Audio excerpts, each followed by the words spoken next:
പരമ ഭവനം അതിനെ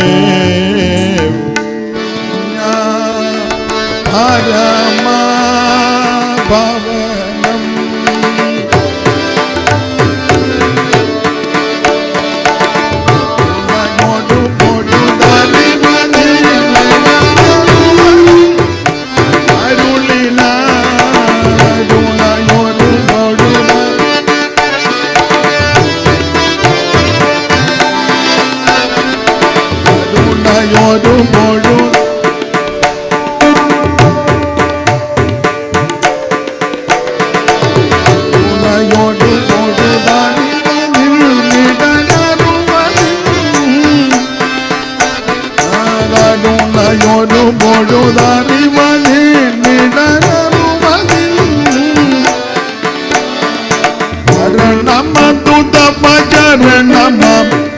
Jaranamam Taba Paranamam Parama Karuna Yasarashe O Parama Karuna Yasarashe O Parama Karuna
അവ മുറിവിടും ദയ പെരുകിടും ഒരു പരമ കരുണ കരുണ പരമ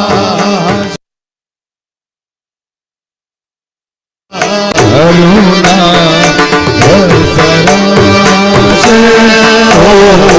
പരമ കരുണ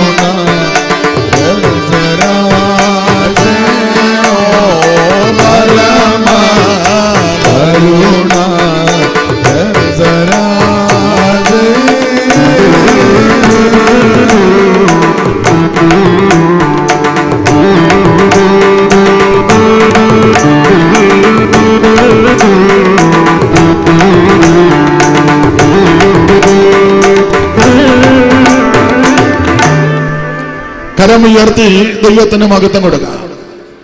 ആ പരുവത്തിന് നിൽക്കട്ടെ, ഇനിയൊന്നും ചെയ്യരുതേ. ഇപ്പൊ നന്നായി. വെളിപ്പാട് പുസ്തകം ഒന്നും ചെയ്യരുതേ. വെളിപ്പാട് പുസ്തകം 3-ാം അധ്യായത്തിന്റെ 20-ാമത്തെ വാക്യമാണ്. ഞാൻ വാതിക്കൽ നിന്ന് മുട്ടുന്നു.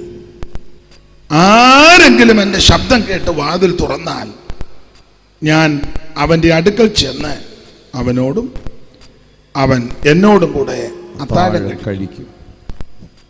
ഇന്ന് രാത്രി നാം അല്പസമയം ചിന്തിക്കാൻ പോകുന്ന ഒരു ചെറിയ വിഷയം വാതിക്കൽ എന്തൊക്കെ ഉണ്ടെന്ന്.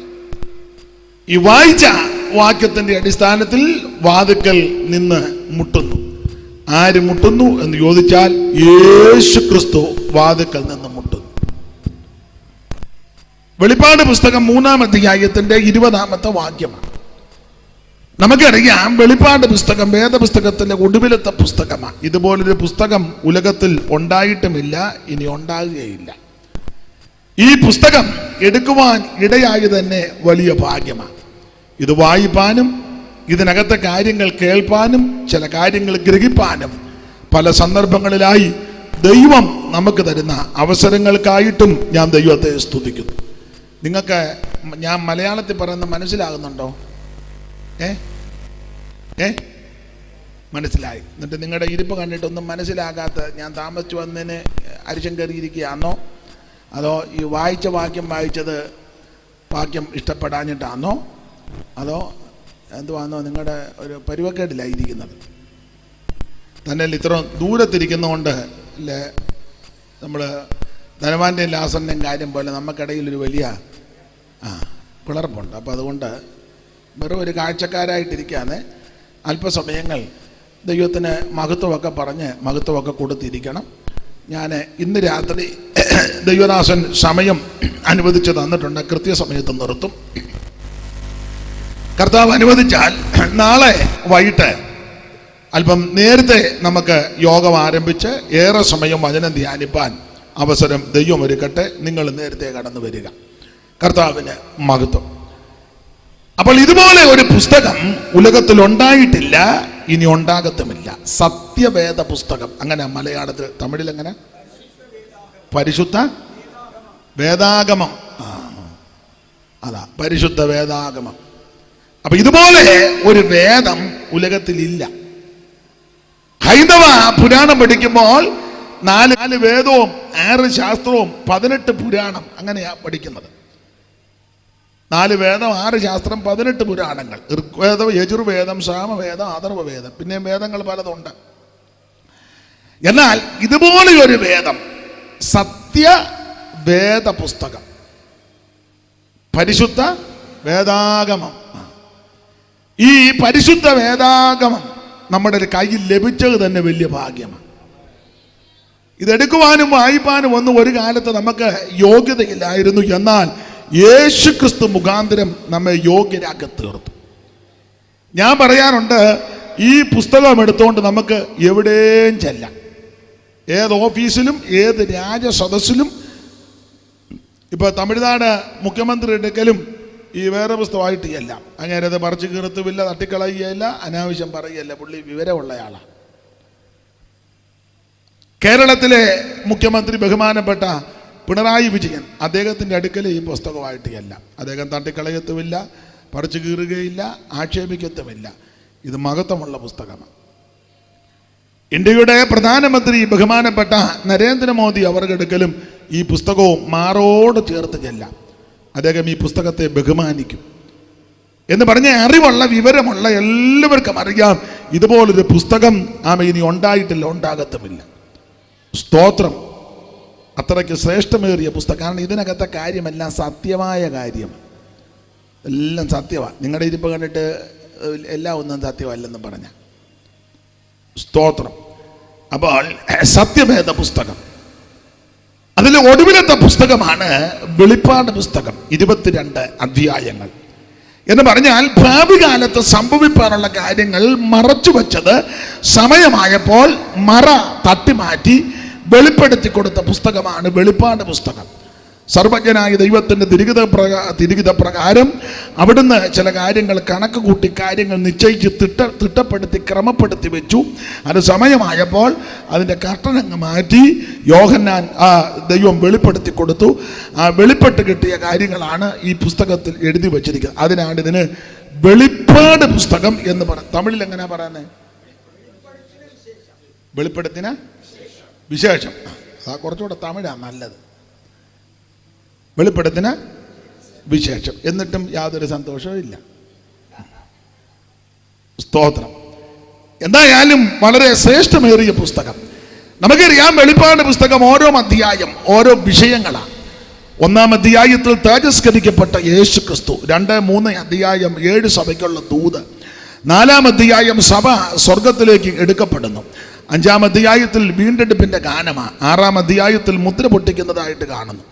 7-ാം അധ്യായത്തിൽ മുദ്രിതന്മാരാകുന്ന 144,000 പേരെ ദർശിക്കുന്നു. 8-ാം അധ്യായത്തിൽ മുദ്ര പൊട്ടിക്കുന്നതായിട്ടും കാഹളങ്ങൾ മീട്ടുന്നതായിട്ട് നമ്മൾ കാണുകയാണ്. 9-ാം അധ്യായത്തിൽ യൂഫ്രട്ടീസ് നദീതീരത്ത് ബന്ധിച്ച ദൂതനെ അഴിച്ചുവിടുന്നു. 10-ാം അധ്യായം ചെറുപുസ്തകം വാങ്ങി ഭക്ഷിക്കുന്നു. 11-ാം അധ്യായത്തിൽ 2 സാക്ഷികൾ പ്രത്യക്ഷപ്പെടുന്നതായിട്ട് പഠിക്കുന്നു. 12-ാം അധ്യായം സൂര്യധാരിണിയായ ഒരു സ്ത്രീ. അത് തർക്കമുള്ളൊരു അധ്യായമായി. വെളിപ്പാട് പുസ്തകത്തിൽ തന്നെ പല അധ്യായങ്ങളും തർക്ക അധ്യായങ്ങളാണ്. 4-ാം അധ്യായവും ചിലർ തർക്കമാണ്. 4 സഭ എടുക്കപ്പെടുന്നില്ലെന്നും ചിലർ പറയുന്ന സഭ മഹോദരവത്തിൽ കൂടെ പോകുമെന്നും ചിലർ പറയുന്നത് മഹോദരവത്തിൻ്റെ പകുതിക്ക് സഭ പോകുകയുള്ളൂ, പകുതി വരെ ഇവിടെ കാണുമെന്നും ചിലരെ പഠിപ്പിക്കുന്നത് മഹോദരവത്തിന് മുമ്പ് സഭ എടുക്കപ്പെടുമെന്നും ചിലർ പറയുന്നത് മഹോദരവത്തിൻ്റെ ശേഷം സഭ എടുക്കപ്പെടുമെന്നും ചിലർ പറയുന്നത് മഹോദരവം എന്ന് പറയുന്നൊരു ഉപദ്രവം ഇല്ലെന്നാണ് പറയുന്നത്. ആർക്കും ഒരു സന്തോഷവും ഇല്ല, ഒരു പ്രതികരണവും. അപ്പോൾ ഈ 4-ാം അധ്യായം തർക്ക വിഷയമാണ്. മഹോദരവത്തിന് മുമ്പിലാണോ സഭ എടുക്കപ്പെടുന്ന, മഹോദരം കഴിഞ്ഞാന്നോ ഇടയ്ക്കാന്നോ? മഹോദരത്തിന് മുമ്പ് സഭ പോവുമോ, മഹോദരവൻ കഴിഞ്ഞു പോവുമോ, അതോ മഹോദരത്തിന് ഇടയ്ക്കാന്നോ പോകുന്നത്? വേറെ ചോദ്യം ഞാൻ തരാം. ഇവിടെ ചോദിച്ചിട്ട് വേറെ ഞാൻ തരാം. അവരുടെ ഇരിപ്പ് കണ്ടിട്ട് എപ്പോൾ പോയാലും അവർ റെഡിയാ. മുമ്പേ പോയാലും റെഡിയാ, ഇതിന് ശേഷം പോയാലും. സ്തോത്രം. അപ്പം എന്തായാലും സഭ പീഡയ്ക്ക് മുമ്പായി എടുക്കപ്പെടുന്നത്. മഹോദ്രവത്തിൽ കൂടെ സഭ പോകത്തില്ല, സഭ ഉപദ്രവങ്ങളിൽ കൂടി പോകും. സഭയുടെ ആരംഭം മുതൽ ഉപദ്രവങ്ങളുണ്ടല്ലോ. ആ ഉപദ്രവം അന്നുകൊണ്ട് ഇന്നുകൊണ്ട്. സഭ എടുക്കപ്പെടുന്നത് വരെ ഉപദ്രവങ്ങളിൽ കൂടി സഭ പോകും. പക്ഷേ മഹാപീഡയിൽ കൂടി സഭ കടന്നു പോകത്തില്ല. അനർത്ഥത്തിൻ ദിവസങ്ങൾ വരും മുന്നാലെ ഈ തരയിലെ വിഷു പറന്നിടുമേ. അനർത്ഥത്തിൻ ദിവസങ്ങൾ വരും മുന്നാലെ ഈ തരയിലെ വിശുദ്ധന്മാർ പറന്നിടുമേ.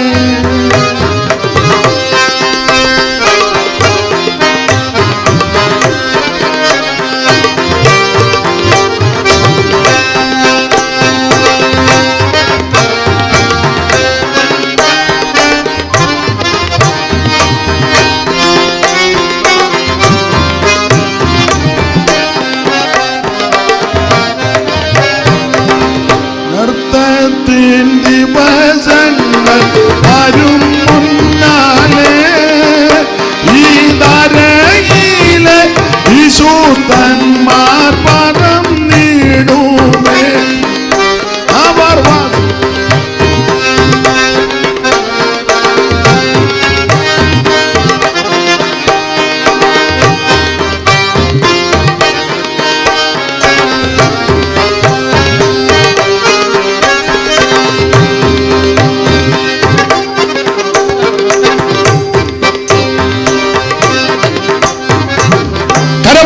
ദൈവത്തിന് മഹത്വം കൊടുത്താട്ടെ. അപ്പോൾ 4-ാം അധ്യായം വെളിപ്പാട് പുസ്തകത്തിൽ വിവാദ അധ്യായമാണ്. അതുപോലെ 7-ാം അധ്യായവും ചിലർക്ക് തർക്കമാണ്. ഈ മുദ്രയേറ്റവരാരാന്നുള്ളതാണ്. അതുപോലെ തർക്കമുള്ള ഒരു അധ്യായമാണ് 11-ാം അധ്യായം, 2 സാക്ഷികൾ. അതുപോലെ തർക്കമുള്ള ഒരധ്യായമാണ് 12-ാം അധ്യായം. ആ സ്ത്രീ, സൂര്യധാരണിയായ സ്ത്രീ. ചില സ്ഥലങ്ങളിൽ ആ സ്ത്രീ ആണെന്നും പറഞ്ഞ് വരച്ച് വെച്ച് ഒരു നക്ഷത്രമൊക്കെ എടുത്ത് പ്രത്യേക അടയാളമെല്ലാം കൊടുത്ത് ഇങ്ങനെ നിർത്തുകയും അത് ഇന്നയാളാന്നൊക്കെ പറഞ്ഞ് ചിലരെ പൂജിക്കുകയും ബഹുമാനിക്കുകയൊക്കെ ചെയ്യുന്ന കാണാറുണ്ട്. എന്തായാലും ഇതെല്ലാം തർക്കവിഷയങ്ങളായ പല അധ്യായങ്ങളാണ്. ആ ഭാഗത്തേക്ക് പോകണ്ട. നമ്മൾ ഇന്ന് രാത്രി 3-ാം അധ്യായത്തിന്റെ 20 വായിച്ചത് ഓർപ്പിച്ചല്ലോ. 1-ാം അധ്യായം തേജസ്കരിക്കപ്പെട്ട യേശു ക്രിസ്തു.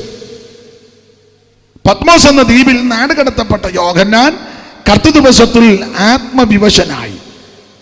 നീ കാണുന്നത് ഒരു പുസ്തകത്തിൽ എഴുതുക എന്നൊരു ശബ്ദമുണ്ടായി. ആ തന്നോട് സംസാരിച്ച നാദം എന്തെന്ന് കാണുവാൻ തിരിഞ്ഞപ്പോൾ 7 നക്ഷത്രം വലങ്കിൽ പിടിച്ച് 7 പൊൻനിലവിളക്കട നടുവിൽ നെലിയങ്ക് ധരിച്ച് മാറത്ത് പൊൻകച്ച് കെട്ടവനായി മനുഷ്യപുത്രനോട് സദൃശനാകുന്ന യേശു ക്രിസ്തുവിനെ ദർശിച്ചു. അതാണ് 1-ാം അധ്യായം.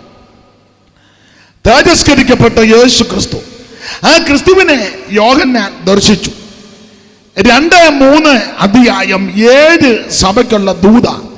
Ephesus, Smyrna, Pergamos, തുയതൈര, Sardis, Philadelphia, ലവോദിക്കിയ ആദിയായ 7 സഭകൾക്കുള്ള ദൂത്. ഈ സഭയ്ക്കുള്ള ദൂത് യോഹന്നാൻ എഴുതി. നമ്മൾ ഒടുവിലത്തെ സഭയാകുന്ന ആ ലവോദിക്കിയ സഭയുടെ ദൂതിനോട് ബന്ധപ്പെട്ടാണ് ഇന്ന് രാത്രി ചിന്തിക്കുവാൻ വാക്യം വായിച്ചത്. ഒരിക്കൽ കൂടി ആ വാക്യം വായിച്ച് സഹായിച്ചാട്ടെ. ഞാൻ വാതിൽക്കൽ നിന്ന് മുട്ടുന്നു, ആരെങ്കിലും എന്റെ ശബ്ദം കേട്ട് വാതിൽ തുറന്നാൽ ഞാൻ അവന്റെ അടുക്കൽ ചെന്ന് അവനോടും അവൻ എന്നോടും കൂടെ അത്താഴം കഴിക്കും. ദൈവത്തിന് മഹത്വം.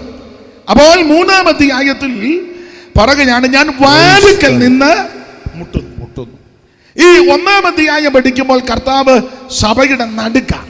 അതാണ് 7 പൊൻനിലവിളക്കുകളുടെ നടുവിൽ. ആ വാക്യം നമുക്ക് വായിക്കാം. 7 പൊൻനിലവിളക്കുകളുടെ നടുവിൽ എന്നാണ് 12-ാമത്തെ വാക്യത്തിൽ. 13 വായിച്ചേ. എന്നോട് 13 തിരിഞ്ഞപ്പോൾ എന്നോട് സംസാരിച്ച നാദം എന്ന് കാണുമ്പോൾ ഞാൻ തിരിഞ്ഞപ്പോൾ 7 പൊൻനിലവിളക്കുകളെയും നിലവിളക്കുടെ നടുവിൽ നിലയങ്കി ധരിച്ച് മാറത്ത് പൊൻകച്ച കെട്ടിയവനായി മനുഷ്യപുത്രനോട് സദൃശനായവനെയും കണ്ടു. അപ്പോൾ 7 പൊൻനിലവിളക്കുകളുടെ നടുവിൽ.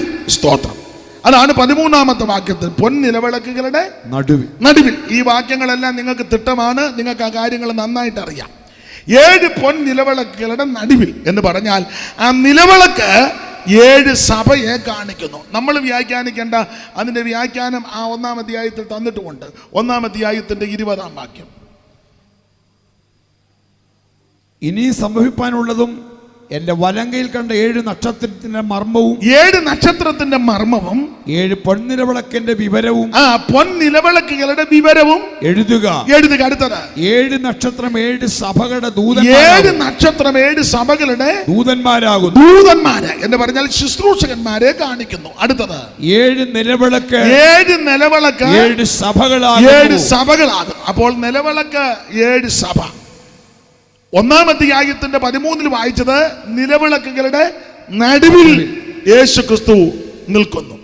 അങ്ങനെയെങ്കിൽ ഒറ്റ വാക്കിൽ പറഞ്ഞാൽ നിലവിളക്ക് 7 സഭ, ആ നിലവിളക്കുടെ നടുവിൽ യേശു ക്രിസ്തു എന്ന് പറഞ്ഞാൽ സഭയുടെ നടുക്കാണ് ക്രിസ്തു എന്ന് പറഞ്ഞാൽ സഭയ്ക്കകത്ത് കയറി കിഴക്കോട്ട് നോക്കി പ്രാർത്ഥിക്കേണ്ട, യേശു നടുക്കുണ്ട്. നമുക്ക് ഭൂമിയുടെ കിടപ്പും സാഹചര്യം അനുസരിച്ച് തെക്കോട്ടോ കിഴക്കോട്ടോ പടിഞ്ഞാട്ടോ ഒക്കെ ഫ്രണ്ടാക്കാം. ഇപ്പോൾ റോഡ് യാത്രാ സൗകര്യവും പോക്കും വരുമനുസരിച്ച് റോഡ് അവിടെ അങ്ങോട്ട് ഫ്രണ്ടാക്കാം.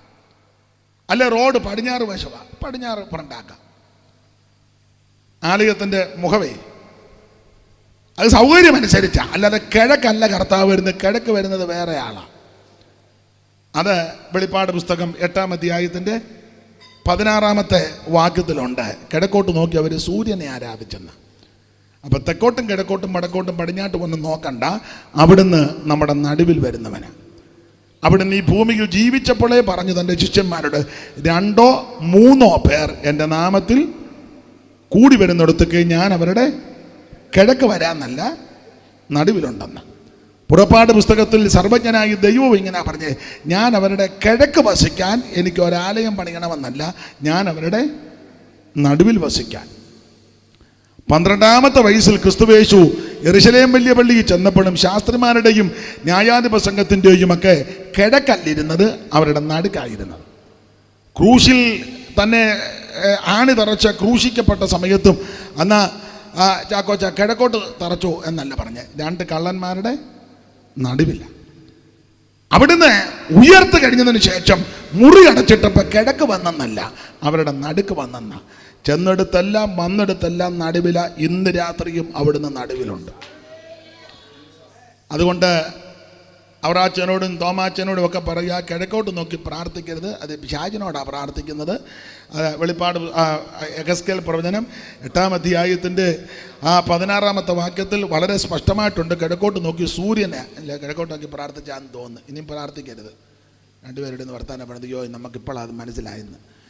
ഇന്നേലും മനസ്സിലായല്ലോ, വലിയ കാര്യം. ഇനിയും കിഴക്കോട്ട് നോക്കി അപേക്ഷിക്കുന്നേന്ന് പറഞ്ഞത് തലയും വെട്ടിച്ച് നിൽക്കരുത്. വായിച്ച് 8-16. അവർ കിഴക്കോട്ട് നോക്കി സൂര്യനെ നമസ്കരിക്കായിരുന്നു. അല്ല, 16-ാം വാക്യം മൊത്തം വായിക്കുക. അവൻ എന്നെ യഹോവയുടെ ആലയത്തിന്റെ അകത്തെ പ്രാകാരത്തിൽ കൊണ്ടുപോയി യഹോവയുടെ മന്ദിരത്തിന്റെ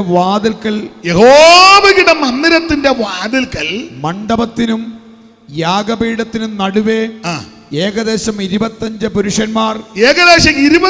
പുരുഷന്മാർ തങ്ങളുടെ മുതുക് യഹോവയുടെ മന്ദിരത്തിന് നേരെയും മുഖം കിഴക്കോട്ടും തിരിച്ചുകൊണ്ട് നിന്നിരുന്നു. കിഴക്കോട്ട് തിരിച്ചുകൊണ്ട് നിന്നിരുന്നു. അവർ കിഴക്കോട്ട് നോക്കി സൂര്യനെ ആരാധിക്കുക. അപ്പൊ കിഴക്കോട്ടുള്ള ആരാധന ഈ വേദപുസ്തകത്തിൽ എഴുതിയേക്കുന്നത് സൂര്യാരാധനയാണ്.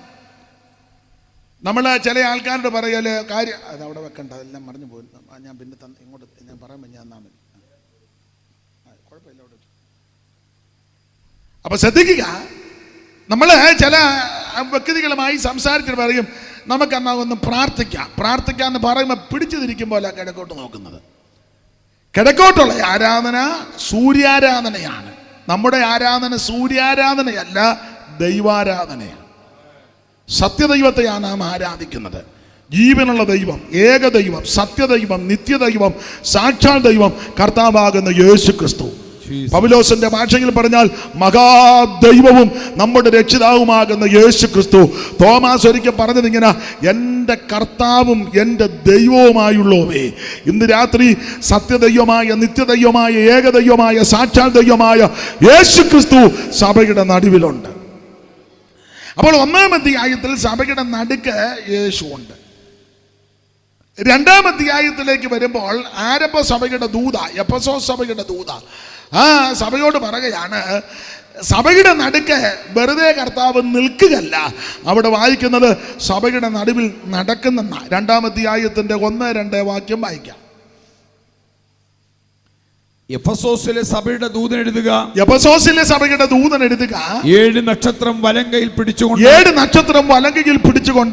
7 പൊൻനിലവിളക്കുകളുടെ നടുവിൽ നടക്കുന്നവൻ എന്ന് പറഞ്ഞ ആ വാക്യത്തിന്റെ അർത്ഥം സഭയുടെ നടുക്ക് വെറും സ്റ്റാച്ചു ആയിട്ട് അവിടുന്ന് നിൽക്കുകയല്ല, നടുവിൽ കൂടെ നടന്നുകൊണ്ടിരിക്കുക. അതിന്റെ ആശയം എത്രയേ ഉള്ളൂ, വെറും ഒരു പ്രതിമയല്ല യേശു, അവിടുന്ന് ജീവനുള്ള ദൈവമാണ്. അതുകൊണ്ട് അവിടെ എവിടെയും കൊണ്ട് ആവശ്യമില്ലാത്തൊന്നും കാട്ടിക്കൂട്ടി വെക്കരുത്. ആമേൻ, സ്തോത്രം. അനങ്ങാതെ അവിടെ ഇരുന്നോണം. വർഷത്ത് ഞങ്ങൾ വരും, അത് തുറന്ന് ഞങ്ങൾക്ക് ആവശ്യമുള്ള എടുത്തുകൊണ്ട് പൊക്കോളും. അവിടെ നിന്നോണം. ഒത്തങ്ങ് ഞങ്ങൾ അടുത്ത കൊല്ലം ഒന്ന് പെയിന്റ് അടിക്കാം. അത് കമ്മിറ്റി കൂടി പായൽ പിടിച്ച യേശു. എന്തോ യേശുവാ? പായൽ യേശു. ഇവിടെ പായൽ എന്നാണോ പറയുന്നത്? പാസി പിടിച്ച യേശു. സ്തോത്രം. പറന്നു പോയ കാക്ക കാഷ്ടിച്ച യേശു. പിന്നെ ഇപ്പം ചിലയിടത്ത് യേശുവിൻ്റെ മേളിൽ കാന്തമൊക്കെ വെച്ചിരിക്കുക. അതെന്തിനാ? യേശുവിന് ഇടി ഏക്കാതിരിക്കാൻ. ശൗമേൻ്റെ പുസ്തകം 2:10 വായിക്കുന്നത് യേശു ആ ഇടി വെട്ടിക്കുന്നത്. അങ്ങനെ അപ്പോൾ യേശുവിന് ഇടിയാച്ചേക്കാൻ. ചുമ്മാ നീ ആവശ്യമില്ലാതെ അവിടെ ഇവിടെയും കൊണ്ട് അത് ഇതെല്ലാം കൊണ്ട് വെച്ച് വണ്ടിയെ പോകുന്നതിനും വഴിയിൽ പോകുന്നവരെല്ലാം അങ്ങനല്ല. ഒരു പ്രതിമയരുതെന്നാ പുസ്തകം പഠിപ്പിക്കുന്നു. എന്ന് പറഞ്ഞാൽ അവിടുന്ന് വെറും ഒരു പ്രതിമയല്ല, സ്റ്റാച്ചു അല്ല, അവിടുന്ന് ജീവനുള്ള ദൈവമാണ്. ഇന്ന് രാത്രി കൂടപ്പെടുന്ന ജനത്തിന്റെ നടുവിൽ നടകൊള്ളുന്നവനായ യേശു. Praise the Lord. നടുവിൽ നടക്കൻ രാജരാജൻ വരുന്നു, വേഗം വാനമേഘ പറന്നു പോവാൻ ഒരുങ്ങി നിന്നിടാ. ആമേൻ. മാറിടാത്തവൻ സത്യവാ.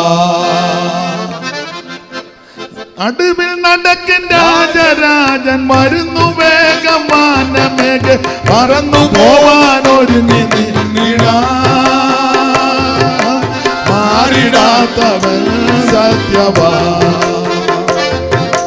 മാറിടാത്തവൻ സത്യവാ. നിത്യജീവൻ പകർന്നെന്നിൽ നിത്യസേകം തന്നുവല്ലോ. നിത്യജീവൻ പകർന്നെന്നിൽ നിത്യസേകം തന്നുവല്ലോ.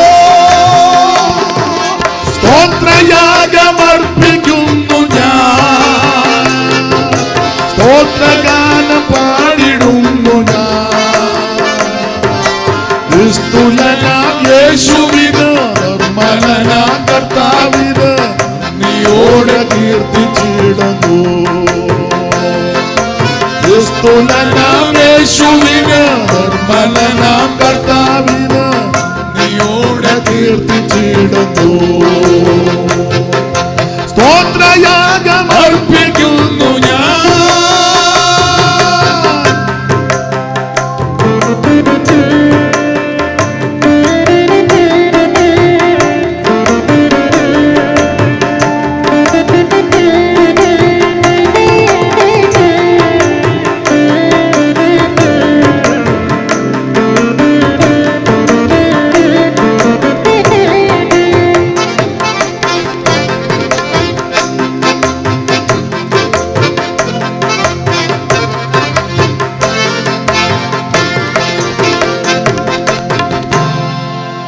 അപ്പൊ ശ്രദ്ധിക്കുക, 1-ാം അധ്യായത്തിൽ യേശു ക്രിസ്തു സഭയുടെ നടുക്ക്. 2-ാം അധ്യായത്തിലേക്ക് വരുമ്പോൾ അവിടുന്ന് നടുവിൽ കൂടെ നടന്നുകൊണ്ടിരിക്കുക. സ്തോത്രം. ഇന്ന് രാത്രിയിലും വിശ്വസിക്കുന്ന അവിടുത്തെ നാമത്തിൽ കൂടി വരുന്ന ദൈവകുഞ്ഞുങ്ങളുടെ നടുവിൽ കൂടെ അവിടുന്ന് നടകൊണ്ടുകൊണ്ടിരിക്കുക. അതെ, ഓടിച്ചങ്ങ് നിർത്താം. ഞാൻ മുൻപേ ഓർപ്പിച്ചല്ലോ, നാളെ നമുക്ക് ഇച്ചിരി ഏറെ സമയം വചനം ധ്യാനിക്കണം. നിങ്ങളുടെ മുഖം അങ്ങോട്ട് തെളിയുന്നില്ല. അതോ ഇന്നലെ ഇങ്ങനെ ആയിരുന്നോ? സ്തോത്രം. ആട്ടെ, എന്നാലും വന്നിരുന്ന് തരുന്നല്ലോ, വലിയ കാര്യം. നിങ്ങൾ ചിന്തിച്ചിരിക്കുന്നത് പുള്ളി അല്പം വൈകി വന്നു, മിക്കവാറും ഇനി എപ്പോഴാണ് നിർത്തുന്നെന്നുള്ള ചിന്തയായിരിക്കും. കൃത്യസമയത്ത് യോഗം നിർത്തും, ഭാരപ്പെടുകയൊന്നും വേണ്ട. അപ്പൊ ഇന്ന് രാത്രി അവിടുന്ന് നമ്മുടെ നടുവിൽ കൂടെ നടകൊണ്ടുകൊണ്ടിരിക്കുക. 1-ാം അധ്യായത്തിൽ സഭയുടെ നടുക്ക് യേശു, 2-ാം അധ്യായത്തിൽ സഭയുടെ നടുവിൽ കൂടെ നടന്നുകൊണ്ടിരിക്കുക. 3-ാം അധ്യായത്തിന്റെ 20 വന്നപ്പോൾ കർത്താവ് സഭയ്ക്ക് അകത്തുമില്ല, നടുവിലുമില്ല, പിറകിലുമില്ല, നടക്കുന്നുമില്ല. കർത്താവ് സഭയ്ക്ക് പുറത്ത്. അവിടുന്ന് സഭയുടെ പുറത്ത് നിന്ന് കരകിന് മുട്ടുക, വാതുക്കൽ നിന്ന് മുട്ടുന്നു. അതെന്താ കർത്താവ് സഭയ്ക്ക് പുറത്ത് പോകാൻ കാരണം? സഭയ്ക്ക് പുറത്ത് പോകാൻ കാരണം സഭയ്ക്ക് അകത്തിരിക്കുന്ന ആൾക്കാരുടെ പ്രവണത കൊണ്ടാണ് യേശു ഇപ്പൊ സഭയ്ക്ക് പുറത്ത്. അതുകൊണ്ടാണ് നടുവിൽ കൂടെ നടന്നുകൊണ്ടിരുന്നവനല്ലയോ യേശു. ഇപ്പൊ നടുവിലുമില്ല, നടക്കുന്നുമില്ല, പുറകിലുമില്ല, അകത്തുമില്ല. കർത്താവ് പുറത്താ. അതന്നെ അകത്ത് നടന്നുകൊണ്ടിരുന്ന യേശു ഇപ്പൊ പുറത്ത് പോകാൻ കാര്യം. എല്ലാ ഭാഗവും എടുക്കുന്നില്ല, നമ്മൾ എടുത്ത വാക്യത്തിൽ വരണം. ഒന്ന് രണ്ട് കാര്യം ഒന്ന് സൂചിപ്പിച്ചേക്കാം. സഭയുടെ പുറത്ത് യേശു പോകാൻ കാര്യം ഒന്ന്, ആദ്യ സ്നേഹമില്ല. ആദ്യ സ്നേഹം ഇല്ല. അതുകൊണ്ടാണ് കർത്താവ് സഭയ്ക്ക് വെളിയിൽ ബോർഡൊക്കെ നന്നായിട്ട് എഴുതി വെച്ചിട്ടുണ്ട്. IPC, assemblies of God, church of God, പിന്നെന്തുവാ ഇവിടെ ഈ area Kripasanam, the Pentecost mission, പിന്നെ വേറെ ഏതൊക്കെയാ, ഫുൾ ഗോസ്പല്, പിന്നെ ഈ ഏരിയയിലുള്ളത് പറയാം, ഞങ്ങളുടെ ഏരിയയിലുള്ളത് ഞാൻ പറയാം, ഈ ഏരിയയിലുള്ളത് പറയാം. ആദി പെന്തക്കോസ് അകത്ത് കർത്താവില്ല. പിന്നെ എലീമ്, ഏലി, എലിയും പാറ്റായും ഒക്കെ കാണും. യേശു അകത്ത് ഇല്ല. IPC നല്ല ബോർഡാ, യേശു അകത്ത് വേണം. അസംബ്ലീസ് ഓഫ് ഗോഡ് നല്ല ബോർഡാ, യേശു അകത്ത് വേണം. യേശു അകത്ത് വേണമെങ്കിൽ ആദ്യ സ്നേഹം ഉണ്ടായിരിക്കണം. രണ്ട് വിശ്വാസി തമ്മിൽ കണ്ട ഹല്ലേലൂയ. ഇപ്പൊ മിണ്ടുകയല്ലോ, മിണ്ടത്തില്ലല്ലോ. ഇപ്പൊ ഞാൻ ഇങ്ങോട്ട് കയറി വന്നപ്പോൾ ആദരണീയ കർത്തദാസന്മാർ എഴുന്നേറ്റ് കൈ തന്നു. കണ്ടെന്നാലും കൈ തന്നു, അവർ ബഹുമാനിച്ചതാ. ചിലയിടങ്ങളിൽ ചെന്ന പാസ്റ്റർമാർ തമ്മിൽ മിണ്ടുകയല്ലോ. രണ്ടു കൂട്ടരും പ്രസംഗിക്കുന്ന വിഷയം അഗാപ്പെ എന്ന് പറഞ്ഞാൽ അടുത്തടുത്തിരിക്കുക, മിണ്ടുകയല്ല. വിഷയം ആകപ്പേയ, അതാണ് ആകപ്പേ. സബ്ജക്റ്റ് അകപ്പേ.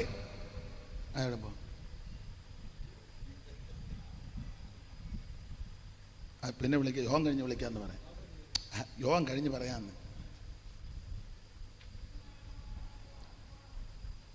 കർത്താവ് സഭയ്ക്ക് അകത്ത് വേണമെങ്കിൽ ആദ്യ സ്നേഹം ഉണ്ടായിരിക്കണം. രണ്ട് വിശ്വാസി തമ്മിൽ ആദ്യ സ്നേഹം ഉണ്ടായിരിക്കണം. സഭയോട് ആദിമ സ്നേഹം ഉണ്ടായിരിക്കണം. ശുശ്രൂഷകരോടും ശുശ്രൂഷകൻ വിശ്വാസികളോടും ആദ്യ സ്നേഹം ഉണ്ടായിരിക്കണം. സ്തോത്രം. ആദ്യ സ്നേഹമില്ലെങ്കിൽ കർത്താവ് അകത്ത് നിൽക്കത്തില്ല, വെളിയില്ല. നിന്റെ ആദ്യ സ്നേഹം വിട്ടുപോയൊന്നൊരു കുറവു കർത്തൻ കാണുന്നല്ലോ. ലൗകിക സുഖങ്ങളും ശാശ്വതമല്ല എന്ന് താതനരുളിടുന്നു. ലൗകിക സുഖങ്ങളും ശാശ്വതമല്ല എന്ന് താതനരുളിടുന്നു. ചിലർ നിന്നയ്ക്കും പോലെ കർത്തനുടെ വരവ് ഒട്ടും താമസിക്കില്ലിനിയും. പാപികൾ മനം തിരിഞ്ഞിടുവാനായി ക്ഷമ കാട്ടിടുന്നതേയുള്ളൂ. പാപികൾ മനം തിരിഞ്ഞിടുവാനായി ക്ഷമ കാട്ടിടുന്നതേയുള്ളൂ. അപ്പൊ ശ്രദ്ധിക്കുക, കർത്താവ് സഭയ്ക്ക് വെളിയിൽ നിന്ന് മുട്ടുക. വെളിയിൽ പോകാൻ ഒരു കാരണം, ആദ്യ സ്നേഹം നഷ്ടപ്പെട്ടു. ആദ്യ സ്നേഹം നഷ്ടപ്പെട്ടത് കൊണ്ട് കർത്താവ് സഭയ്ക്കകത്ത് ഇല്ല. പല സഭയ്ക്കും ബോർഡ് ഉണ്ടെന്നേ ഉള്ളൂ, യേശു അകത്തില്ല. കാരണം ആദ്യ സ്നേഹമില്ല. രണ്ട് വിശ്വാസി തമ്മിൽ കണ്ടാൻ വേണ്ടി ഈ വലിയ വലിയ ചർച്ചിലൊക്കെ നിങ്ങൾ ആരൊക്കെയാ വരുന്നെന്ന് പോലും അറിയാൻ മേല, അറിയത്തില്ല. ചില ചോദിക്കും, നിങ്ങൾ എവിടാ കൂടുന്നത്? ഞങ്ങൾ ഇന്നെടുത്താ. അയ്യോ, ഞങ്ങളും അവിടാ. നിങ്ങൾ എത്ര നാൾ കൊണ്ട് അവിടെ കൂടുക? ഞങ്ങൾ 8 കൊല്ലമായിട്ട് അവിടെ. നിങ്ങളോ? ഞങ്ങൾ 13 കൊല്ലമായിട്ട്. പക്ഷെ തമ്മിൽ അറിയാൻ മേല. എന്തിനിങ്ങനെ ആളെല്ലാം കൂടെ കൂടി ഓളം ഉണ്ടാക്കുന്നത്? 5 പേരെ ഉള്ളെങ്കിലും അടുത്തറിഞ്ഞ് സ്നേഹിക്കുന്നതാണ് ഏറ്റവും ശ്രേഷ്ഠം. സ്തോത്രം. ഒരു വീട്ടിൽപ്പെട്ടവർക്ക് അന്യോന്യം മിണ്ടാനും മേലെ സ്നേഹിക്കാനും മേലെ എങ്ങനെ ആ വീട്ടിൽ താമസിക്കും? സ്തോത്രം. ആദ്യ സ്നേഹം നഷ്ടപ്പെട്ടു. ഇന്ന് രാത്രി ആദ്യ സ്നേഹത്തിലേക്ക് മടങ്ങി വന്നാൽ യേശു അകത്ത് കാണും. ഒത്തിരി കാര്യങ്ങൾ അവിടെ നിന്ന് പറയേണ്ടതുണ്ട്. സമയത്തെ ഭയപ്പെടുന്നത് കൊണ്ടും നാളെ രാത്രി യോഗം ഉള്ളത് കൊണ്ടും പിന്നെ വേറൊരു ശബ്ദം ഇങ്ങനെ വല്ലാതാകുന്നത് കൊണ്ടും അധികം പറയുന്നില്ല. അപ്പൊ ശ്രദ്ധിക്കുക, യേശുക്രിസ്തു സഭയ്ക്ക് അകത്ത് വേണം. അകത്ത് വരണമെങ്കിൽ ദൈവസഭ ആദ്യമ സ്നേഹത്തിൽ നിലനിൽക്കണം. 2, യേശു സഭയ്ക്ക് പുറത്ത് പോകാൻ കാര്യം അവിടെ എഴുതിയിട്ടുണ്ട്. പിന്നെ അധ്യായം പഠിച്ചു വരുമ്പോൾ നിക്കലോവിയ ഉപദേശക്കാർ സഭയ്ക്കകത്ത് കയറി. നിക്കലോവിയ ഉപദേശം. എന്തുവാ ഈ നിക്കലോവിയ ഉപദേശം? നിങ്ങളാണ്ട വെളിപ്പാട് പുസ്തകം അതിൻ്റെ 2-ാം അധ്യായത്തിൻ്റെ 14-15 വാക്യം, അതിലെ 15-ാമത്തെ വാക്യം വായിച്ചേ. 14-ാമത്തെ വാക്യം, 14-ഉം 15-ഉം. வேசித்தனம் பண்ணுவதற்கும் ஏதுவான இடரலை இஸ்ரவேல் புத்திரர் முன்பாக போடும்படி பாலாக் என்பவனுக்கு போதனை செய்த பிலேயாமுடைய போதகத்தை கைக்கொள்கிறவர்கள் உன்னிடத்தில் உண்டு. அப்படியே நிக்கோலாய் மதஸ்தருடைய போதகத்தை கைக்கொள்கிறவர்களும் உன்னிடத்தில் உண்டு. அதை நான் வெறுக்கிறேன். അപ്പൊ അവിടെ ഈ 14-15 വാക്യത്തിൽ 2 കാര്യമാണ്. ഒന്ന് ബിലയാമിന്റെ ഉപദേശം, 2 നിക്കലോവിയ ഉപദേശം. ഈ 2 ഉപദേശം സഭയ്ക്കകത്ത് കയറി. ഈ 2 ഉപദേശം സഭയ്ക്കകത്ത് കയറിയത് കൊണ്ട് കർത്താവ് സഭയ്ക്കകത്തില്ല. കൗൺസിൽ കൂടുന്നുണ്ട്, സഭയ്ക്ക് സെക്രട്ടറി ഉണ്ട്, സഭയ്ക്ക് ട്രഷറർ ഉണ്ട്, സഭയ്ക്ക് കമ്മിറ്റി ഉണ്ട്. പക്ഷേ സഭയ്ക്കകത്ത് കർത്താവ് മാത്രം. 10 മണിയാകുമ്പോൾ കമ്മിറ്റിക്കാർ വന്നു, സെക്രട്ടറി വന്നു, പാസ്റ്ററും ഉണ്ട്, കൗൺസിൽ മെമ്പേഴ്സും ഉണ്ട്. പക്ഷേ സഭയ്ക്കകത്ത് കർത്താവ്. ഞാൻ ഒരു 5 മിനിറ്റ് കൂടെ പറഞ്ഞോട്ടെ, ചൂടെ സംസാരിച്ചോട്ടെ എന്ന്. അല്ല, നിങ്ങൾക്കൊരു താല്പര്യം ഇല്ലാതിരിക്കുന്നു. സ്തോത്രം. കർത്താവ് സഭയുടെ വെളിയിൽ പോകാൻ ഒന്നാമത്തെ കാര്യം ആദ്യ സ്നേഹം നഷ്ടപ്പെട്ടു. 2, കർത്താവ് സഭയുടെ വെളിയിൽ പോകാൻ കാര്യം ബിലയാമിന്റെ ഉപദേശവും നിക്കലോവിയ ഉപദേശവും പിടിച്ചിരിക്കുന്നവർ ഇപ്പോൾ സഭയ്ക്കകത്തുണ്ട്. എന്തുവാ ഈ ബിലയാമിന്റെ ഉപദേശം? അത് ഒത്തിരി പറയാനുണ്ട്. ബിലയാമിന്റെ ഉപദേശം വന്ന് ബിലയാം ശപിക്കാനായിട്ട് വന്നതാ. പക്ഷേ അനുഗ്രഹത്തിന്റെ വചസ വായി കൊടുത്തത്. ആ ഭാഗമൊക്കെ നിങ്ങൾക്കറിയാതെ കൊണ്ട് വിവരിക്കണ്ട. ഒടുവിൽ പുള്ളി പോകാൻ നേരത്ത് ഒരു പൂള് വെച്ച് പോയി. ഇവര് വേർപാടും വിശുദ്ധിയും കാത്തു നിൽക്കുന്നവരാ. വേർപാടും വിശുദ്ധിയും നശിപ്പിച്ചാൽ മതി. അതാ ബിലയാമിന്റെ ഉപദേശം. അതുകൊണ്ട് ആ 106-ാം സങ്കീർത്തനത്തിന്റെ 28-ാമത്തെ വാക്യത്തിൽ ഒരു പ്രയോഗം കിടപ്പുണ്ട്. വായിച്ചേ, സങ്കീർത്തനം 106-ന്റെ 28-ാമത്തെ വാക്യം. ആ താളിഞ്ഞോട്ട് മറിക്കുമ്പോൾ ഇടത്ത് വശത്ത് ഏറ്റവും മേളിൽ പഴയ ബൈബിളില് 106-ന്റെ 28. അവൻ ഇരുളയച്ച് ദേശത്തെ ഇരുട്ടാക്കി. 106-ന്റെ 20, അത് 107 ആയിരിക്കും. അത് 106-ന്റെ 28. അനന്തരം അവർ ബാൽപയോരിനോട് ചേർന്നു പ്രേതങ്ങൾക്ക് ബലികളെ തിന്നു. അനന്തരം അവർ ബാൽപയോരിനോട് ചേർന്ന് പ്രേതങ്ങൾക്കുള്ള ബലികളെ തിന്നു. സ്തോത്രം. ബാൽപയോർ എന്ന് പറഞ്ഞ ബിലയാം. മെസൊപ്പൊത്താമിയയിലെ പദോറിൽ നിന്ന് ബയോരിന്റെ മകനാകുന്ന ബിലയ, അതാണ് ബാൽപയോർ. ബാൽപയോറിനോട് ചേർന്നു എന്ന് പറഞ്ഞാൽ ബിലയാമിന്റെ ഉപദേശത്തോട് ചേർന്നു എന്ന് പറഞ്ഞാൽ ബിലയാമിന്റെ ഒരു ഉപദേശം അന്യജാതിയിൽ നിന്ന് കല്യാണം കഴിക്കുന്നതുകൊണ്ട് കുഴപ്പമൊന്നും ഇല്ല. അന്യജാതി എന്ന് ഞാൻ ഉദ്ദേശിച്ചത് രക്ഷിക്കപ്പെട്ട് സ്നാനപ്പെട്ട് ആത്മനിറവിനെ പ്രാപിച്ച് തിരുമേശ് കിടക്കുന്ന ദൈവ പൈതൽ ആവിധ അനുഭവത്തിലുള്ള വ്യക്തിയുമായിട്ടേ ബന്ധുത കൂടാവൂ. അല്ലാതെ പഠിക്കാൻ പോയപ്പോൾ അവിടെ കണ്ണും കയ്യും കാണിച്ചേ, അല്ലെ ജോലി സ്ഥലത്ത് ചെന്നപ്പോൾ അവിടെ വെച്ച് കണ്ണും കയ്യും കാണിച്ചേ ഇണക്കിക്കൊണ്ട് വന്നൊരു ബന്ധം കൂടാൻ വേദപുസ്തകം അനുശാസിക്കുന്നില്ല. കാമുകയായവളോ ജീവിച്ചിരിക്കെ തന്നെ ഏനാണ് എല്ലാവരും ഒരു എന്നാൽ പിന്നെ ഞാനും പോവാ, നിങ്ങളിങ്ങനെ ഇരിക്കുക, എന്നാൽ പിന്നെ ഞാനെന്തിനാ ഇങ്ങനെ. സ്തോത്രം. ദൈവത്തിന് ഞങ്ങൾ എന്ത് ബന്ധപ്പെട്ട ഇത്തറ്റം വന്നേ, അന്നേരം നിങ്ങൾ ഈ പരുവത്തിനായിരിക്കുന്നെങ്കിൽ യാതൊരു താല്പര്യവുമില്ല. അയാളെന്തെങ്കിലും പറഞ്ഞേച്ച് പോട്ടെ, നമ്മൾ 9 മണി വരെ. എനിക്കത് ബുദ്ധിമുട്ടാണ്. സ്തോത്രം. അത് മനസ്സിലാകാത്തതുകൊണ്ടാണോ? പിന്നെ എന്നെ ഇങ്ങനെ ഇരിക്കുന്നെന്നുള്ളതാണ്. പിന്നെ ഇങ്ങനെ ഇരിക്കുന്ന തന്നെയാണ്. അതാ പാസ്റ്റ് പറഞ്ഞത്. ഞാൻ പൊതുവെ പറയുന്നില്ല. നിങ്ങളിങ്ങനെ ഇരിക്കാൻ കാര്യം എന്നാന്ന് പുള്ളി പറഞ്ഞു. അത് ഞാൻ നിങ്ങളോടിപ്പോൾ പൊതുവെ പറഞ്ഞാൽ നിങ്ങൾ നാളെ യോഗത്തിന് വരികയല്ല. അപ്പൊ ശ്രദ്ധിക്കുക, ബിലിയാമിന്റെ ഉപദേശം രക്ഷിക്കപ്പെട്ട് സ്നാനപ്പെട്ട് ആത്മനിറവിനെ പ്രാപിച്ച് വേർപാട് പാലിച്ച് തിരുമേശ കിടക്കുന്ന ഒരു ദൈവ പൈതൽ ഏവിധ അനുഭവങ്ങളിൽപ്പെട്ട വ്യക്തിയുമായിട്ട് ബന്ധത കൂടാവും. ഇവര് ബാൽപയോറിനോട് ചേർന്ന് പ്രേതങ്ങൾക്കുള്ള ബലികളെ ചെന്ന് വായിച്ച സംഖ്യാപുസ്തകം 25-ാം അധ്യായത്തിന്റെ 1, 2, 3 ആദിയായ വാക്യങ്ങൾ വായിക്കുമ്പോൾ അതിന്റെ ചെറിയൊരു തെളിവ് ആ ഭാഗത്ത് കിടപ്പുണ്ട്. സംഖ്യാപുസ്തകം 25-ാം അധ്യായത്തിന്റെ 1, 2, 3 തിരുവെടുത്തുകൾ ഒന്ന് വായിച്ച് സഹായിച്ചാട്ടെ. ഇസ്രായേൽ ശിത്തീമിൽ പാർക്കുമ്പോൾ, ഇസ്രായേൽ മക്കൾ ശിത്തീമിൽ പാർക്കുമ്പോൾ ജനം മോവാബിയ സ്ത്രീകളുമായി പരസംഗം തുടങ്ങി. അവർ ജനത്തെ തങ്ങളുടെ ദേവന്മാരുടെ ബലികൾക്ക് വിളിക്കുകയും ജനം ഭക്ഷിച്ച് അവരുടെ ദേവന്മാരെ നമസ്കരിക്കുകയും ചെയ്തു. ഇസ്രായേൽ ബാൽപയോറിനോട്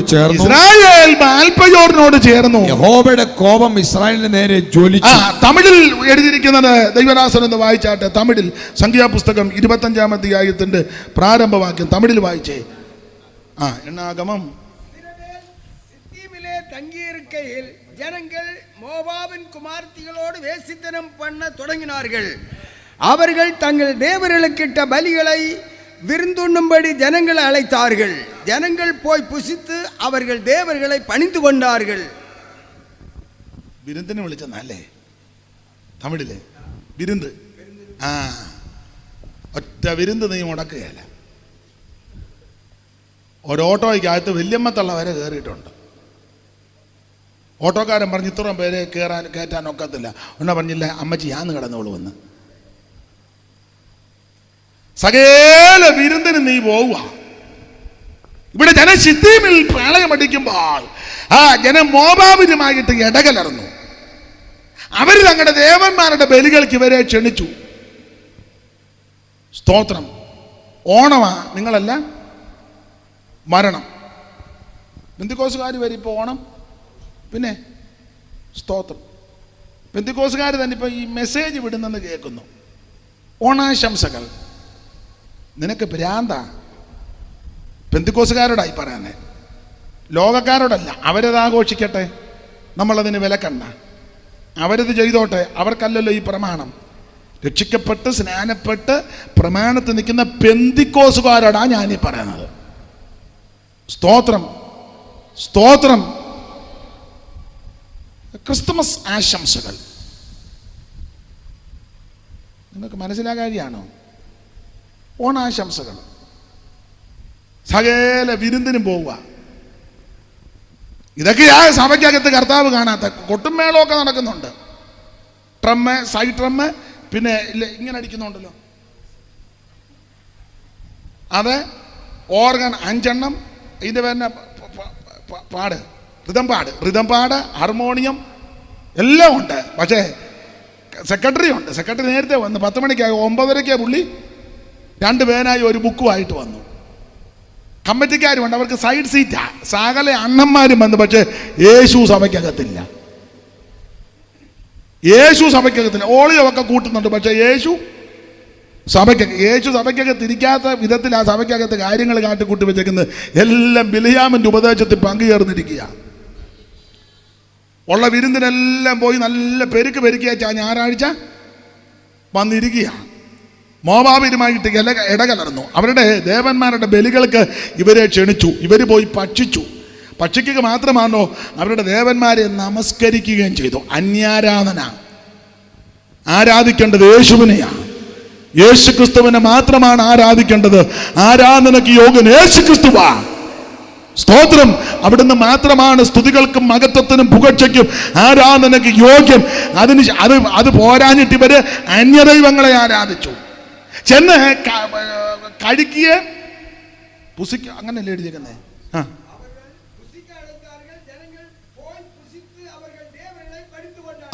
പുസിച്ചെന്നാ എന്ന് പറഞ്ഞ നല്ല കഴിപ്പ് അവിടെ ചെന്ന് കഴിച്ചു. ഉപ്പേരി, പിന്നെന്തുവാ, കളിയടയ്ക്ക, ശർക്കര വരട്ടി. ഒരു വിദ്വാൻ ചോദിക്കുന്നത് ശർക്കര വരട്ടി ഇല്ലയോ എന്ന്. ഭയങ്കര സുപ്രസിദ്ധ ശാന്തി വരപ്രാർത്ഥന. പുള്ളി ചോദിക്കുന്ന പിന്നെ ശർക്കര വരട്ടി എന്ത് ചെയ്യുന്നു? ആരാന്നായിരിക്കും പാസ്റ്റർ ചിന്തിക്കുന്നല്ലേ? യോഗം കഴിഞ്ഞ് പറയാം, അത് കേട്ടേച്ചേ പോകാവൂ. മനസ്സിലായോ? സ്തോത്രം. ഈ കാട്ടായമെല്ലാം കാണിച്ചേച്ച് ഓളിയം കൂട്ടിയത് കൊണ്ടോ ഇതെല്ലാം കൂടെ അടിച്ചു പെരുക്കാമെന്ന് യേശു അകത്ത് നിൽക്കത്തില്ല. യേശു ക്രിസ്തു സഭയ്ക്കകത്ത് വേണമെങ്കിൽ അവൻ സഭ വേർപാട് പാലിക്കണം. Price the Lord. ഇത് മോവാബിനുമായിട്ട് ഇടകലർന്നു. ഇപ്പൊ പെന്തിക്കോസ് ഏതാ, സമുദായം ഏതാ, അവരേതാ, ഇവ ഒന്നും പിടികിട്ടുന്നില്ലല്ലോ. ഞായറാഴ്ച സ്റ്റേ ചെയ്യാൻ നിൽക്കുമ്പോൾ മനസ്സിലാക്കി നമ്മുടെ പാസ്റ്ററാണ്. തിങ്കളാഴ്ച കണ്ടാൽ പിടികിട്ടുകയല്ല. തിങ്കളാഴ്ച പാസ്റ്റർ ഒരു കാച്ചട്ട ഇട്ടുകൊണ്ട് റോഡിൽ കൂടെ മനസ്സിലാകുന്നില്ല. ഞായറാഴ്ച വന്നപ്പോൾ 3.5 മീറ്ററിന്റെ മുഴുത്ത ജിബ്ബ. തിങ്കളാഴ്ച കണ്ടപ്പോൾ നമ്മുടെ പാസ്റ്റർ അന്ന് നിക്കറിട്ടോണ്ട് ഇതിലല്ല, പിന്നെ നമ്മുടെ പാസ്റ്റർ. പിന്നെ ഞാനിപ്പോൾ ആഴ്ച നിക്കറയിലും ഉണ്ടല്ലോ. ഈ രീതിയാ പോകുന്നെങ്കിൽ അവസാനം നിക്കറും കാണാത്തൊരു കാലമാണ്. ആട്ടെ, ഞാൻ ആ ഭാഗത്തേക്ക് അധികം പോകുന്നില്ല. ഞാൻ പറയാറുണ്ട്, ഞായറാഴ്ച നീ പാസ്റ്ററായിരിക്കണം, തിങ്കളാഴ്ച നീ പാസ്റ്ററായിരിക്കണം. സ്തോത്രം. ഈ ചിലര് ധരിച്ചു വച്ചിരിക്കുന്നത് വേഷത്തിൽ വലിയ കാര്യമില്ലെന്നുള്ളതാ ശരി. എന്നിരുന്നാലും വേറെ പുസ്തകത്തിൽ പ്രയോഗമുണ്ട്, അപ്പോസ്തലന്മാരുടെ വേഷത്തിൽ കാര്യമുണ്ട്. അപ്പോസ്തലന്മാരുടെ വേഷം അങ്ങനെ എഴുതിയേക്കുന്ന പുസ്തകത്തിൽ അപ്പോസ്തലന്മാരുടെ അങ്ങനല്ലേ എഴുതിയേക്കുന്നേ? അല്ലല്ല,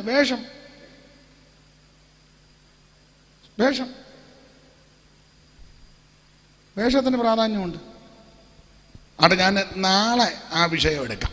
ഇന്നിപ്പോൾ എടുത്താൽ ചിലപ്പോൾ നാളെ നിങ്ങൾ വരികയല്ല. അതുകൊണ്ട് അത് നാളെ നമുക്ക് ആ കാര്യം ചിന്തിക്കാം.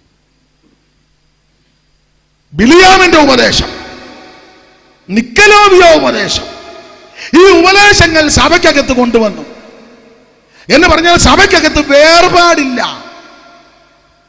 ഉപദേശിമാരാണെങ്കിലും ഇപ്പൊ സഭയ്ക്കകത്ത് വേർപാട് പറയുന്നില്ലല്ലോ.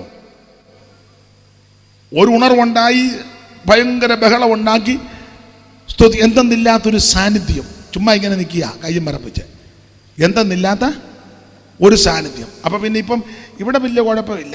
ചിലയിടത്ത് പാസ്റ്റർമാർ പ്രസംഗിക്കുമ്പോൾ ഇതിങ്ങനെ മൂളിച്ചോണ്ടിരിക്കുക. അതിനെന്നെ പറഞ്ഞ ശബ്ദം ഉണ്ടാക്കുന്നതിന് ബാക്ക്ഗ്രൗണ്ട്. ഇന്ന് രാത്രി ഒരു വിടുതൽ, ഉടനെ അതൊക്കെ നിങ്ങൾ ചിലയിടത്ത് ശ്രദ്ധിച്ചേ. പ്രാർത്ഥിക്കുമ്പോൾ ഇത് ബാക്ക്ഗ്രൗണ്ട് ഇട്ട് കൊടുക്കും. ഞാൻ ശ്രദ്ധിച്ചിട്ടുണ്ട്. പ്രാർത്ഥിക്കുമ്പോൾ ഇത് നല്ലതാ, അത് നല്ലതാ, ഇതും നല്ലതാ. അത് ഉപയോഗിക്കേണ്ട സമയത്തെ ഉപയോഗിക്കാവൂ. സ്തോത്രം. ഇതെല്ലാം അത്യാവശ്യമാണ്. സകല വാദ്യ ഉപകരണങ്ങളും വേണമെന്ന് ശഠിക്കുന്നയാളും അത് വേറെ പുസ്തകപ്രകാരം സമർത്ഥിക്കുവാൻ താല്പര്യപ്പെടുന്നയാളുമാണ് ഞാൻ. എല്ലാ വാദ്യ ഉപകരണവും വേണം. അത് ചെയ്യേണ്ട സമയത്ത് ചെയ്യേണ്ടതുപോലെ ചെയ്യാവൂ. അപ്പൊ ഞാൻ പറഞ്ഞത് മറ്റു കാര്യങ്ങളെല്ലാം ഉണ്ട്, പക്ഷെ സഭയ്ക്കകത്ത് യേശുവില്ല. യേശു ക്രിസ്തു സഭയ്ക്കകത്ത് വേണമെങ്കിൽ സഭ വേർപാടിന്റെ ഉപദേശത്തിൽ നിൽക്കണം. ആള് കൂട്ടുന്ന മാർഗമല്ലിത്. ആള് ഓളവും ബഹളവും ഹാളും വലുതാക്കുന്ന മാർഗമല്ലിത്. 2 എണ്ണം ഉള്ളെങ്കിൽ അങ്ങ് നിത്യതയിൽ ചെല്ലണം. യേശു ക്രിസ്തു സഭയ്ക്കകത്ത് നിൽക്കണമെങ്കിൽ അവൻ സഭ ബിലിയാമിന്റെ ഉപദേശത്തോട് വിട പറയണം. എല്ലാം കഴിക്കാനും എല്ലാം കുടിക്കാനും എല്ലായിടത്തും കൂടാനും എല്ലാം പാടാനും എല്ലാത്തിനും ആടാനും എല്ലാത്തിനും കൂടാൻ ദൈവമക്കൾക്ക് പ്രമാണമില്ല. സ്തോത്രം. ദൈവമക്കൾ പ്രമാണത്തിൽ നിന്നാൽ യേശു സഭയ്ക്കകത്ത് കാണും. ഇന്ന് രാത്രി ഈ സഭയോടും ദൂരത്തിൽ നിന്ന് കേൾക്കുന്ന സകല ദൈവമക്കളോട് പറയട്ടെ, വേർപാടിന്റെ ഉപദേശത്തിൽ സഭ നിലനിൽക്കണം. ആള് കൂടുന്ന നല്ല വിഷയം, ബഹളം ഓളമല്ല വിഷയം. 10 പേരെ ഉള്ളെങ്കിലും അല്ലെങ്കിൽ 5 പേരെ ഉള്ളെങ്കിൽ അത് നിത്യതയിലെത്തുക എന്നുള്ളതാ. ബിലിയാമിന്റെ ഉപദേശത്തിൽ അവൻ കുടുങ്ങിപ്പോകരുത്. അതുകൊണ്ടാണ് സഭയ്ക്കകത്ത് കർത്താവില്ലാത്തത്. ഇന്ന് രാത്രി അവിടുന്ന് നമ്മുടെ നടുവിലുണ്ട്. ഇന്ന് രാത്രി അവിടുന്ന് നടകൊണ്ടുകൊണ്ടിരിക്കുക. ബാക്കി ഭാഗം നമുക്ക് ദൈവം അനുവദിച്ചാൽ നാളെ രാത്രി ചിന്തിക്കാം. എല്ലാവരും ഇന്ന് രാത്രി ഒന്ന് സമർപ്പിച്ച് പ്രാർത്ഥിച്ചാട്ടെ. എല്ലാവരും പ്രാർത്ഥിച്ചാട്ടെ. കർത്താവ് ഇന്ന് രാത്രി നമ്മുടെ നടുവിൽ വെളിപ്പെടട്ടെ. നമ്മുടെ ആവശ്യങ്ങൾ അറിഞ്ഞ് പ്രവർത്തിക്കട്ടെ. യേശുക്രിസ്തു ഏകദൈവം, യേശുക്രിസ്തു സത്യദൈവം, യേശുക്രിസ്തു നിത്യദൈവം, യേശുക്രിസ്തു സാക്ഷാൽ ദൈവം, യേശുക്രിസ്തു ജീവനുള്ള ദൈവം. മറ്റൊരുത്തനിലും രക്ഷയില്ല. രക്ഷിക്കപ്പെടുവാൻ ആകാശത്തിന് കീഴിൽ മനുഷ്യരുടെ ഇടയിൽ നൽകപ്പെട്ട ഒരേ ഒരു നാമം യേശുവിന്റെ പരിശുദ്ധ നാമം. കരമുയർത്തി ദൈവത്തിന് മഹത്വം കൊടുക്ക. ഞാൻ മലയാളത്തിൽ പാടും, തമിഴ് അറിയാവുന്നവർ തമിഴ് പാടണം. പാട്ട് സെയിം പാട്ടാ, ഒന്നിച്ച് പാടി കർത്താവിനെ നമുക്കൊന്ന് മഹത്വപ്പെടുത്താം. വാനിലും പൂവിലും മേലായ നാമം വന്നിത വല്ലഭ നാമമത്. വാനിലും പൂവിലും മേലായ നാമം വന്നിത വല്ലഭ നാമമത്. ദൂതർ വാഴ്ത്തി പുകഴ്ത്തി കൈയടിച്ച് ചേർന്ന് യേശുവിന്റെ തിരുനാമത്തിന് ഇന്നുമെന്നും സ്തുതി. യേശുവിന്റെ തിരുനാമത്തിന് ഇപ്പോഴോ എപ്പോഴും ഉത്തമ ഭക്തന്മാർ വാഴ്ത്തി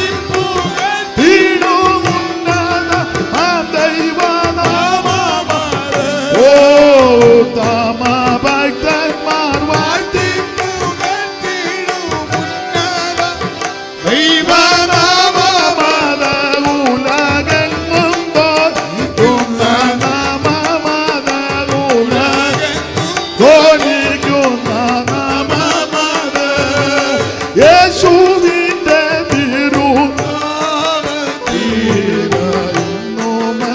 സ്തുതി. ഓ യേശുവിന്റെ തിരുനാമത്തിന് ഇന്നുമെന്നും സ്തുതി.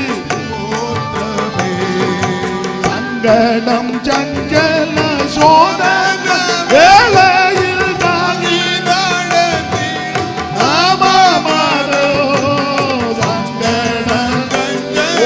ജീസസ്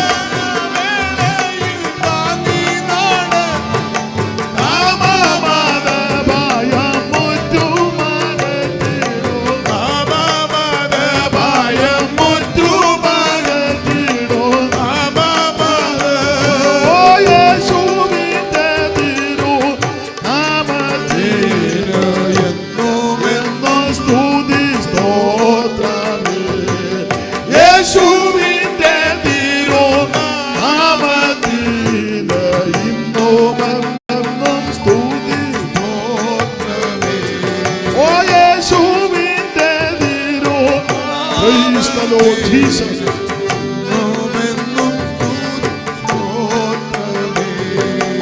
കരമുയർത്തി ഹല്ലേലൂയ പാടാം. ഒരിക്കൽ കൂടെ ഹല്ലേലൂയ പാടാം. കർത്താവ് നിങ്ങളെ എല്ലാവരെയും അനുഗ്രഹിക്കട്ടെ.